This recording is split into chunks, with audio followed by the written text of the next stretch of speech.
Hello there, world history students. Let's learn all about the Cold War. This is some recent history stuff, so it's getting closer and closer to the present. So, exciting times. All right. So, you're going to see this new color in this presentation, some stuff written in blue. If you see stuff written in blue, it just means summarize it in your own way. All right, let's check it out. So, this is what the Cold War is all about. The blue countries largely allied with the United States, and the red countries largely allied with the Soviet Union, and it's a big clash between these two superpower countries. All right, and there's Uncle Sam versus the Russian Bear. And so, what is the Cold War? So, here's the full definition. Between the years 1945 and 1989, America and the Soviet Union tried to ally with countries all around the world to sort of set themselves up for a big showdown at what certainly would have been World War III. So this is sort of like imperialism, but it's not US soldiers always going in and invading another country and saying, you're going to help us fight the Soviets. It's like we were trying to sway both sides. And yes, America was trying to convince countries to join our team. The Soviet Union was trying to convince countries to join their team. And it is called the Cold War, but there wasn't like direct battles going on. At no point in this war did US soldiers and Soviet Union soldiers like shoot guns at each other. But we were in this time period of general fear and of a clear rivalry between America and the Soviet Union that did dominate all world politics during this period. And there was constantly the threat of a world war. And in that world war, if it were to happen, it most certainly would have used nuclear weapons, and it most certainly would have been the most deadly war in the history of the world. But thankfully, World War III never happened. Because, yeah, if the world got covered in nuclear bombs, there would have been so much destruction and so much radiation, the world would have functionally ended. So, good thing this did not occur. All right, let's check it out. So here's America trying to kind of expand their influence closer to the USSR, and then here's the USSR trying to expand their influence and leave out America. So it was this battle between these two countries, and this is, New York City getting attacked by a nuclear weapon. This never happened, thank goodness. Okay, so how did the Cold War start? Well, it all started in the very aftermath of World War II, because when World War II ended, the Nazis were totally defeated. Europe was kind of a wreck, and we learned our lesson from World War One. One of the big causes of World War II was the fact that Germany was treated so unfairly in the Treaty of Versailles, and the German people were really mad, and they were so broke, so they resorted to fascism and Hitler. But at the end of World War II, the USA said, okay, we're not going to punish Germany at all. Okay, well, we're going to, arrest all those Nazis and put them on trial. But the people of Germany, we're going to make sure that they're given economic assistance. We're going to help them rebuild their country. We're going to make Germany strong, but we're also going to make sure that Germany doesn't go down the fascist path again. So the United States had this plan called the Marshall Plan, and it said the USA will give you free money and resources if you had free elections. Okay, the United States was like, are you a democracy? We'll give you some money. However, there is some historical debate that these free elections would be overseen by the United States, and the United States would really kind of influence these countries to be anti-communist and be pro-capitalist. And so the Soviet Union really didn't like this understanding that, oh, you're giving out free money, but it's going to be for people who are going to kind of join with your side of the world and not our side of the world. Okay? And yeah, we wanted to make sure these countries didn't fall under the influence of communism, but this is definitely going to be kind of the first drama between us and the Soviet Union. Okay, so here's the USA giving a bunch of free food all around the world. Here's the Marshall Plan payments. So it looks like the United Kingdom, France, Italy, and West Germany got the most money. And then the Nazis are done for. What do we do now? That's the question. Okay, so yeah, the Soviet Union realized that these free elections were kind of anti-communist. So the Soviet Union refused this American assistance. They said, we don't want your free money. And the Soviet Union also pressured their allies and kind of the whole eastern half of Europe to also refuse this American involvement. So Already the battle lines are being drawn for possibly World War III. Okay, moving on. So Soviet guys like, hey, America, we'll do our own thing. America's like, no. So these countries that refused American help were close to the Soviet Union, and Winston Churchill famously said that these countries are under an invisible iron curtain from the evil communists. The Iron Curtain, it wasn't a real thing. There was no big iron wall. But this is one of those conceptual ideas that you could kind of draw this red line halfway through the continent of Europe. And on this eastern side would be the communist countries. On the western side would be the capitalist countries. So already World War III is looking like it's right around the corner. Okay, the Iron Curtain made in Moscow. And yep, there it is. Okay, so both sides increased their distrust of each other, and the USA decided to call up all our buddies, and we said, let's make a military alliance in the event of World War III.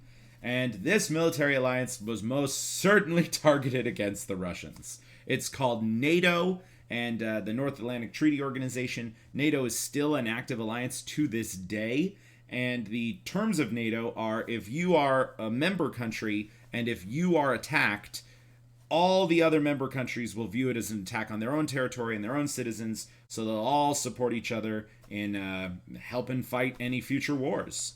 So it's pretty great that the vast majority of European countries are totally allied up with the United States, so nobody's going to mess with us no more. Pretty great. All right. Here's NATO's symbol, and here's all the flags of the countries that are a part of it. We sit at this big circular table at NATO meetings. And I think NATO's base is actually in like Iceland, because it's kind of halfway between Europe and the Americas. And all of these are NATO countries today. I mean, back in the day, some of these countries weren't a part of NATO, but it's been an expanding, growing alliance ever since. Pretty cool. Okay, well, the Soviet Union saw that we made a big alliance system, so the Soviet Union decided to do their own thing, and they created an alliance called the Warsaw Pact. And it was 100% the same style as NATO. It's like you attack one of our countries, you attack all of our countries. So they convinced just about all the Eastern European countries to join up, a lot of the Central Asian countries to join up. So this would have been the clear battle lines of World War III. It would have been NATO versus the Warsaw Pact. And NATO, obviously led by the United States, Warsaw Pact led by the Soviet Union. Okay, so here's the symbol for the Warsaw Pact. It's a big red star. I always love the color red. They sit at a rectangular table, because, you know, they're different. And here's the big map of the Warsaw Pact countries. Okay, so the world was now clearly divided. And America began this policy to prevent more countries from either joining the Warsaw Pact or joining Team Communism. We called this containment. We would no longer allow the Soviet Union to gain any more power or prestige around the world. And during this time period, there was a lot of cultural influences going on in the United States where we're like, oh no, are you a communist? I hate you. Are you a communist? You can't work for the government. And you know, it definitely bordered on a witch hunt that was happening in the United States. Like, people couldn't really say, like, no, I'm not communist. Like, it was always just these accusations more than anything. But yeah, and here's some movies back in the day. I married a communist. Oh no. But yeah, this was the reality of the time back then. So, yep, NATO versus Warsaw. Better dead than red. I'm not being a communist. All these fun movies. And then elections, no, revolution, communism, rawr. And yep, the Philippines, stop communism. Yeah. Okay. So the Soviet Union really was upset that America kept kind of pushing them out of international business and was starting to restrict their growth around the world. But the Soviet Union stunned the world when they created their own nuclear weapon. And they said that if the USA ever uses nukes on them or their allies, the Soviet Union would respond by nuking the United States. So that just made all the tension of the Cold War way even bigger. And this concept that if you use nukes on me, I'll use nukes on you, that is called mutually assured destruction. And throughout the course of the Cold War, the United States would build more and more nuclear weapons. The Soviet Union would build more and more nuclear weapons. Eventually, we got to the point where we had so many nuclear weapons, we could cover the entire planet Earth in nuclear fire 3 times over. So it's like, holy cow, why do you gotta build that many bombs? But that was just the reality of this time period. The end of the world could be just a phone call away. So yeah, what if radioactive fallout reaches your farm? Because these nuclear weapons, yeah, they have these big explosions, but also the radiation would just terribly damage the entire environment of the world. And yeah, here's these guys having an arm wrestling race. That's President Kennedy of the United States and President Khrushchev of the Soviet Union. And I mean, whoever wins the arm wrestling race is just gonna the loser's probably gonna push the button and end the world. And then here's a board game talking about nuclear bombs. So that's just the culture of that time. Yeah, so both sides tested bigger and bigger bombs. And I mean, the nuclear weapons that we create during this time, like talk about hydrogen bombs and Tsar bombas, like these nukes, the explosion would encompass the entire city of Los Angeles. Like they would be visible from, well, of course it'd be visible from space. They would actually reach up into the stratosphere, how big some of these explosions could be. So it's just way more intense than the nukes we used on the Japanese at the end of World War II. So this is the kind of scope I'm talking about here. World-ending bombs. So this was like the Hiroshima bomb. Here's where an airplane typically flies above the Earth. And then here's the mushroom cloud of a Tsar bomba. Like, holy cow. Like, this would, like, maybe even hit satellites orbiting the Earth. It's that giant and big. So, whew, no thank you. So yeah, it can happen here. Let's nuke them first. Well, if we nuke them first, they'll respond with their own nukes, so we'd all lose. And then how Stalin is going to destroy America. Oh no, we got to stop him. All right, and now let me do a little quick connection to Nevada history right here. So here in Las Vegas, Nevada, we were really close. I mean, about 50 miles north of this city was America's nuclear test site. And half of all the nuclear weapons ever exploded on planet Earth were exploded in southern Nevada between 1951 and 1992. So we haven't done any nuclear tests here in 30 years, which is pretty great. But yeah, lots of nuclear bombs went off. And if you ever find yourself 50 to 100 miles north of Las Vegas, you're going to see a whole lot of like radiation signs and like warnings about exploring that area. So don't just go wandering around the southern Nevada desert, because we kind of blew the heck out of it in the Cold War. And in fact, back in the day, we even had this beauty pageant here in Las Vegas, and the winner, the most beautiful girl in town, she wasn't called Miss Las Vegas, she was called Miss Atomic Bomb. And also, even in the 50s to the 1990s, people came here for casinos and shows and the resorts, but people also came here to watch atomic bombs go off from a distance. So there was atomic tourism in this town. So let me show you a bunch of interesting Vegas pictures, okay? So first of all, here's this warning that got sent out to everybody who lived in Las Vegas anytime a bomb would go off. And it says, there'll be no public announcement of the time that the bomb will explode. It can go off at any time. So that's just kind of scary. It's like, yeah, bombs are going to be exploding north of our town. And then, so here you are living in Las Vegas, and you just go up past Indian Springs, and this is where most of those bombs were exploded. And then, yep, here's some people watching atomic bombs. Wow, it's pretty crazy. And yeah, like the light from these atomic bombs is brighter than the sun. And I remember I was once talking with a older gentleman who grew up here in Las Vegas, and he told me that when he was in high school, he'd be like running on the track, like hanging out, and then all of a sudden this big giant flash of light would come off from somewhere in the north. He would look at it for a second and be like, oh, an atomic bomb, and then he'd just kind of keep running. Like it wasn't that abnormal for people who lived here to witness this stuff. So I just think that's crazy. Yeah, here's some people hanging out in a pool, and then what's over there in the distance? A mushroom cloud from an atomic bomb. Yep, here's people hanging out on Fremont Street, an atomic explosion way over there in the background. Here's some soldiers who were doing exercises after an atomic bomb went off. Here's some atomic bombs exploding underground, and they would like move the ground all over. Yeah, Miss Atomic Bomb right there. And then, yep, Hotel Fremont, atomic bomb in the background.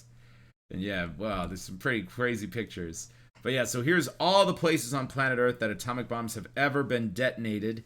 Right here is Bikini Bottom, or the Bikini Atoll. If you ever watch SpongeBob SquarePants, this is supposedly where SpongeBob lives, in a radioactive hole in the middle of the ocean. But yeah, Nevada definitely has the most atomic explosions out of anywhere in the world, more than double. So yeah, biggest A-bomb ever exploded flies over Nevada. Oh goodness. Flash seen 600 miles away. Wow, so they could even see that flash in like the beaches of California. These bombs are so big. And then yeah, this is what you'll see today if you go exploring this part of Nevada, just a whole bunch of radiation signs. And if you fly over it in a helicopter or a plane, you're going to see all these big holes in the ground because we blew the crap out of the desert. All right. And then, yeah, so some more stuff. Yeah, we're a pretty big state. And you're like, Mr. Brown, how did Nevada allow our state to be used as this kind of government test site? Well, the federal government owns 84% of Nevada. And if you just look at the map, you're like, oh, Nevada's like a pretty big state, right? You know, we're way bigger than a place like Massachusetts. But you got to consider the state government of Nevada doesn't own any of the land in the red. The federal government owns almost all this land. So we're kind of a very neglected state. And if you only consider the amount of land that the state government has control over, we're the 42nd biggest state. And now that so much of this kind of southern central part of Nevada right here is just full of nuclear bomb leftovers and radiation, like I guarantee you this part of Nevada is never really going to be a developed city or anything. So our state kind of did get screwed by being the nuclear dumping ground of the United States. One more reason to just get out of Nevada, I guess. It's rough. Okay, so yep, here's all the federal government owning land. And then, yep, so we do own a lot of land around Reno and the very tip of southern Nevada here, but so much of central Nevada, it's just off limits for the state government. Okay, and then, yep, sees all these nuclear bomb explosions. Oh my goodness. Yeah, radiation signs all over the place. And here they are. They're trying to build this thing called Yucca Mountain to kind of be the nuclear waste site for the entire United States. And of course, they're going to build it in southern Nevada because, you know, this is just the dumping ground for America's nuclear trash. And then, yeah, here they are blowing up mountains with nuclear bombs. Oh my goodness. All right, and I'll save all that for the next video. Peace out.